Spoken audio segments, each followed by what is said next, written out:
Hello YouTube. Couch here. Once again I'm fooling around with the camera. I got a speaker, so hopefully that'll work, or a microphone. And I'm using a different setting, trying to read up as much as I can on this camera. It's really nice, but because it's really nice, it has a lot of things on it that I don't understand yet. I'm still used to the old 35mm camera stuff and focal lengths and all that crap for the old photography that I used to attempt to do. I took a class in high school for black and white, and a lot of it applies here, but it's not the same. But I'm smoking another Chris Morgan pipe. I'm smoking, or about to light up, some Cajun cakes, so bear with me while I watch Ilva Dingo do something bad.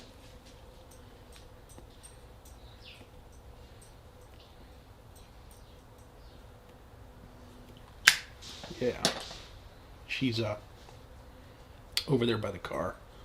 Who knows what she's going to do? It's going to be bad. But today, I want to talk about the dog that I had that preceded Inge, or Ilva. Her name was Inge. I get Ilva and Inge mixed up a lot because they're both Swedish names. Their names come from different stories, and I'll eventually tell Ilva's story, or how she got her name. But Inge was a dog that I was blessed with in 2005.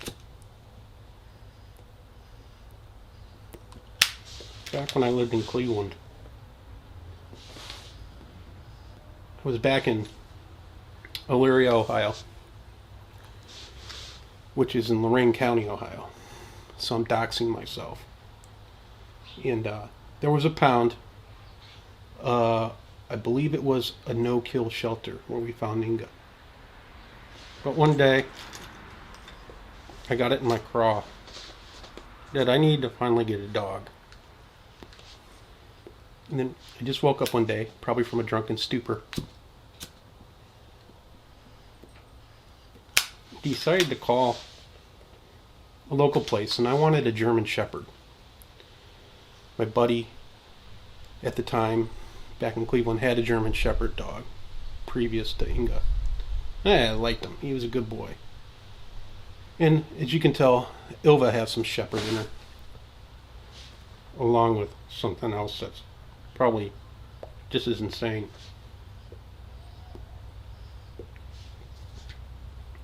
So I went over to my friend's house, best friend, and hopefully he'll be in a video next summer with us.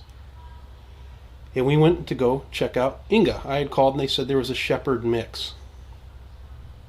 So we went and checked her out, and we brought his son because we wanted to make sure that the dog was going to like kids. So we used his son as a guinea pig.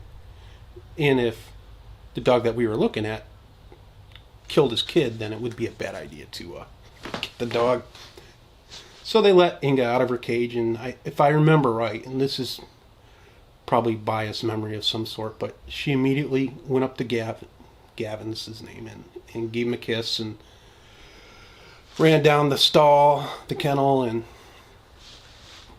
said hi to some other dogs, and she was cute, and she was perfect in every way from looking at her. Within a minute we took her home. And so we went in my friend's truck. He had a Silverado, Chevy Silverado, and I sat in the back on the way home with Inge in the bed part. We had a cover. And then from there, Inge, see, I get the names mixed up. Inge just fit in everywhere. Inge got along with my parents' dogs. My parents had like 5 acres of woods at the time. We'd go there every weekend, either to my friend Kevin's house back in Cleveland or my parents. She just fit in everywhere. She was just a sweet dog. Good girl. Almost the perfect dog. Then, 2007, I had an opportunity to move to Pittsburgh. And I took a job there, and it took me about a month and a half to find an apartment that would allow a dog. So my parents took care of Inge. She was pretty much their dog too. And eventually I picked her up. I got an apartment, and she moved back in with me. And there was a local dog park. The picture that I'll put is the thumbnail.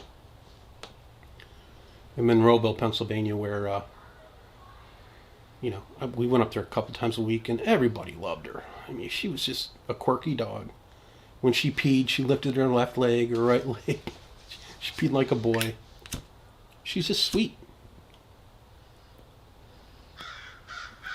I would embellish stories about her, kind of like I do Ilva. On Facebook and all my friends on the bike forums that I've mentioned before. About how I would just sit there and wake up from a nap and Inge would bite me for no reason. Inge never bit me once. I might have lied to a few people over the years, but it was always, I did this and then Inge bit me. And poor Inge, her reputation, nobody believed me, They considered me a chronic liar. And this was when I drank. And even after I drank, I stopped drinking, I embellished the stories. But Inge had a personality about her naturally. But the internet hype and the Facebook hype, it didn't paint Inge in a good light, but, they also, everybody, the audience knew the stories were embellished by a madman. Cajun cake's not lighting well. So, 2007, Inge became a Steelers fan while I was a Browns fan. That type of stuff. Then 2009, January 1st, 2009, I was home. Well, I was at my parents' house, and my mom woke me up from a hungover nap, and she said there's something wrong with Dad. So we called 911. They were going to bring a helicopter in, but ambulance came. My dad had an ischemic stroke and almost died right in front of us right there that day. Horrible day. And we took him in to the local hospital, and then he was life flighted to University Hospital, where that night they did an operation. They opened up his head and did what the doctors do for stroke patients. And Dad eventually made it through it, albeit, with issues with his left side. But after the operation and the intensive care and sleeping on hospital floors, and as an alcoholic, I would detox on those floors. Trying to be of some semblance of help to anybody was nearly impossible because I was struggling with addiction and watching my father die and then eventually heal.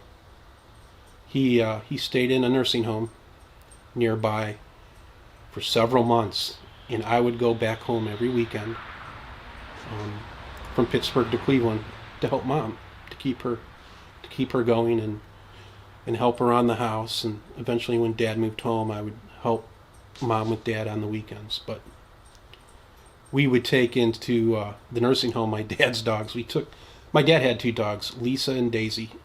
Lisa was a lab mix who was normally calm, and then Daisy was a lab mix with something too. But we took them in, and Lisa knew something was up. She knew something wasn't right, and she was just so spastic about it and anxious that we couldn't bring Lisa in again. Her behavior was off-put by what was going on with my dad.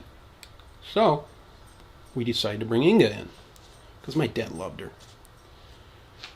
And every time I would take Inge in to the nursing home, my dad, his room was at the end of one of the hallways in one of the wings. And it would literally take me 30 minutes to go visit my father because everybody wanted to see Inge. There's a guy named Tony there. He was the first in line. And then there was a lady couple ladies next in line, and it would take me 30 minutes to go see my dad, where my mom would text me, "Where the hell are you?" Like I'm talking to Tony, or Inge's talking to Tony. She was such a great dog. Eventually my dad's still with us. So they did a good job in helping him, and he still gets physical therapy and work done. But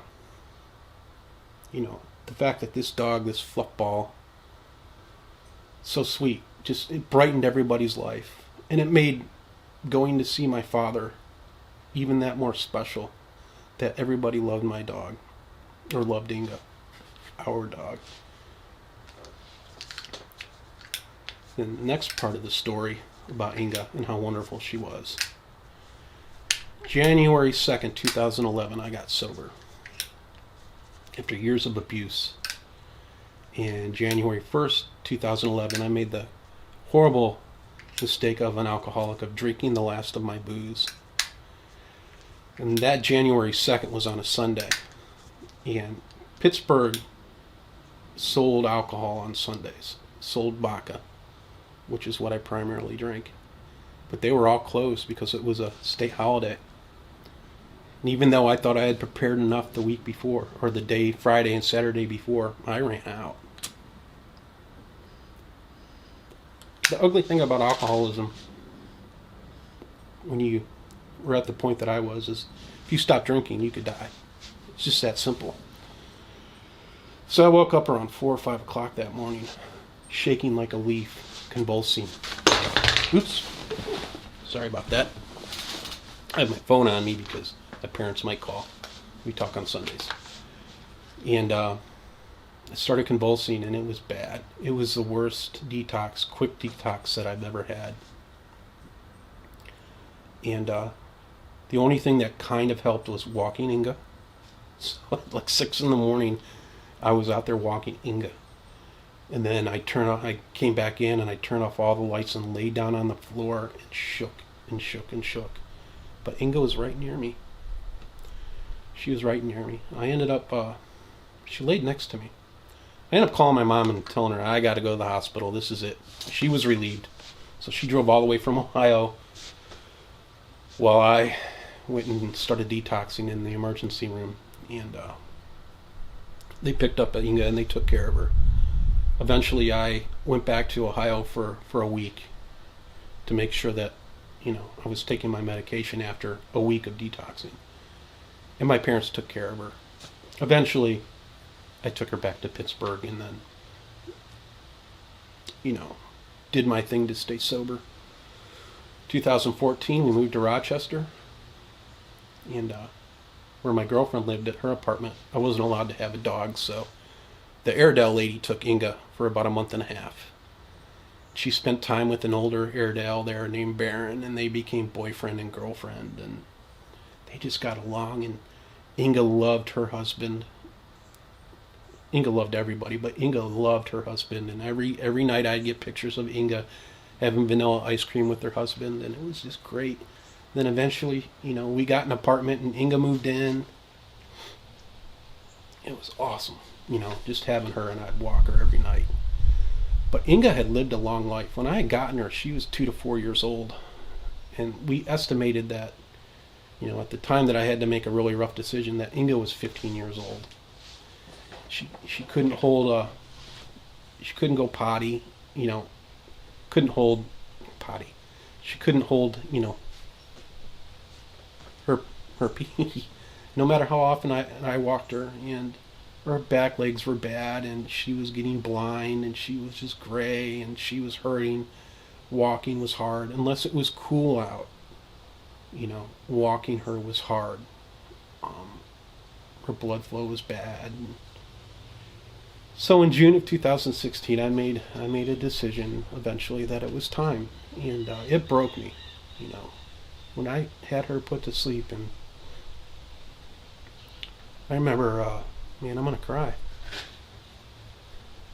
The moment that she had passed, I just broke down, and I was very fortunate that Airedale lady was there with me. She went with me because she loved her too. And she drove us there and drove me home. and then it was just hell. But I had an ace in the hole at the time. Before Inge passed, Ilva, don't knock over. Get away from the camera. Ilva's coming over. She knows I'm going to talk about her. Before Inge passed, I had Ilva also for a couple months. And that night, when I had put Inge to sleep, I woke up around 4 in the morning just bawling, crying. And Inge came up and jumped on the bed with me. And if dogs can give hugs, Ilva gave me a hug. She said, I know something's not right with you right now. She gave me a hug. Yeah, Ilva with all of her faults. And I don't embellish most of them. She's a good dog. Ilva's been becoming a good dog. It's part of the story of Inge. There's so many stories of Inge. Inge was such a good girl. Goofball. Sweet. The whole neighborhood in Rochester, we'd walk Inge up to a local pet store. They all loved her. They also loved Ilva, but they loved Inge. She was the matriarch of the neighborhood, even though she'd only lived there for about 2.5 years. 2 years. Anyway, folks, that's the story of Inge. Great dog. I wanted to talk about this because Mike had talked about his beagle, Cane Rod Piper, I think last Friday. And I had a beagle too, and I have stories about that. My beagle, my family beagle that we had, was not as smart as Mike's. She was brilliant, but not as smart as Mike's. Anyway, I'll talk about that later. But that's the story of Inge. I miss you, Inge. I love you. I love you to this day. And hopefully you just saw Ilva's tail. Anyway, folks, you have a good day. Go Browns. They're losing. Bye-bye.